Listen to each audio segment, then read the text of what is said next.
O melhor deles era Twilight Struggle, um jogo sobre a Guerra Fria em que um dos participantes incorpora a União Soviética e o outro os Estados Unidos.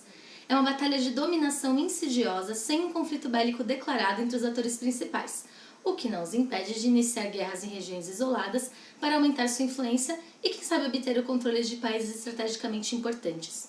O jogo é bem verossímil e, como a Guerra Fria, possui 3 momentos. Early War, em que a União Soviética ainda está muito forte e o representante do bolchevismo deve utilizar uma estratégia ofensiva. Mid-War, mais equilibrada, e Late War, em que as circunstâncias são mais favoráveis aos Yankees. Há cartas como João Paulo II, que enfraquece a influência dos russos na Polônia, enquanto a teologia da libertação atrapalha as atividades imperialistas na América do Sul.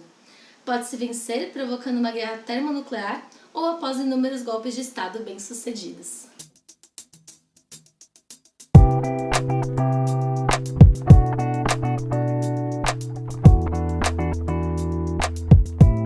Operação Impensável é o nome de um plano arquitetado pelas Forças Armadas inglesas a pedido de Winston Churchill, que na época era o primeiro-ministro da Inglaterra, e que foi elaborado já para ser colocado em prática logo no início da Segunda Guerra Mundial, ainda em 1945.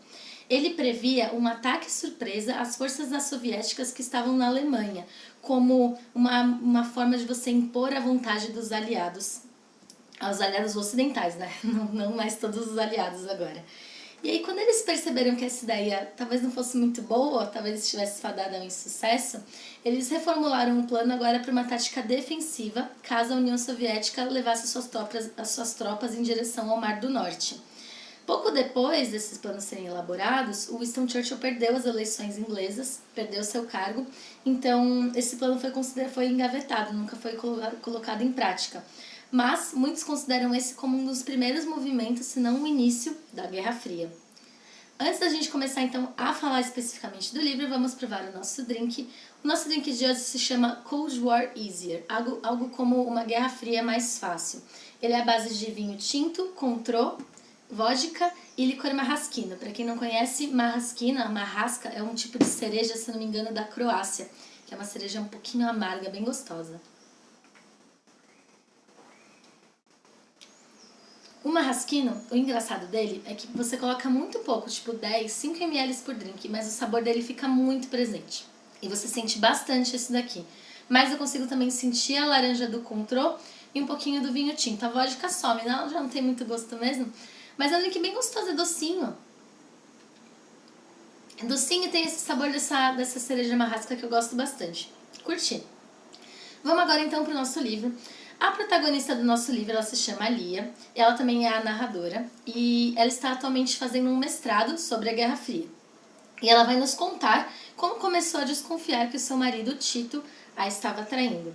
O livro ele é dividido em 4 partes. Primeiro é o período de paz, que vai falar sobre o início do relacionamento e como é que ela começou a perceber que talvez tivesse alguma coisa errada. O Early War, né, que é o início da guerra, que é quando os conflitos começam aos pouquinhos a ficar um pouco mais transparentes. O Mid-War, que é o meio da guerra, que é onde mesmo a porradaria sai geral, né, que é onde os eventos bélicos acontecem de uma forma mais, assim, uma franca animosidade. E por fim, o Late War, que é a guerra tardia, que é já quando o estrago já está feito e agora as pessoas estão catando os pedaços, tentando se recuperar do estrago que já aconteceu e caminha em rumo a uma resolução, né? O paralelo desse conflito entre essas duas pessoas que desconfiam uma da outra, mas eles, assim, nunca entram num conflito direto, pelo menos por muito tempo, né? Esse paralelo com a Guerra Fria é muito bem elaborado, assim, é muito interessante. Eles nunca interagem de uma forma direta com relação a esse conflito, eles estão sempre comendo pelas beiradas, eles evitam entrar nesse assunto, pelo menos até, né, Early War, no começo da guerra, tudo isso. Eles se utilizam de métodos de espionagem e também através de aliados para um atacar o outro, um conseguir informações sobre o outro. E durante todo o livro, ela vai traçando relações com eventos reais que aconteceram da Segunda Guerra. Então, com citações, com fotos, tudo muito interessante, assim. A Vanessa Bárbara, a autora desse livro, ela é muito engraçada, assim. Ela tem uma escrita muito elegante, mas muito irônica também. Então, quando ela vai contando as histórias dos planos, sabe? É muito divertido.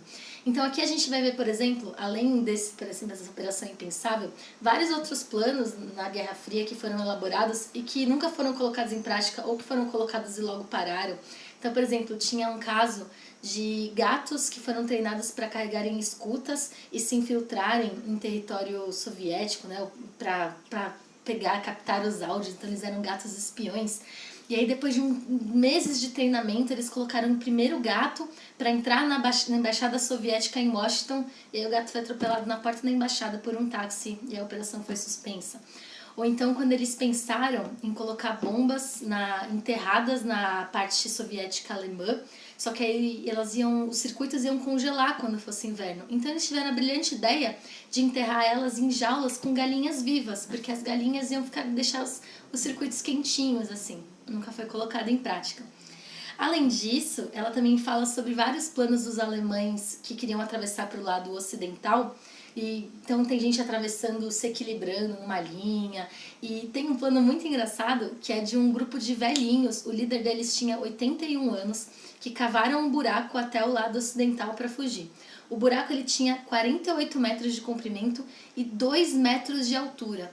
E aí quando perguntaram para eles, nossa, mas por que vocês se deram o trabalho de fazer um túnel tão alto? Tipo, pra quê, né? Aí eles falaram que eles queriam atravessar de cabeça erguida. Então eles fizeram isso, deu certo, né? Então, assim, sem dúvida, esses causos, esses relatos foram a minha parte favorita desse livro. Assim, é um compêndio engraçado e bastante informativo também sobre a Segunda Guerra, sobre esses fatos inusitados, assim.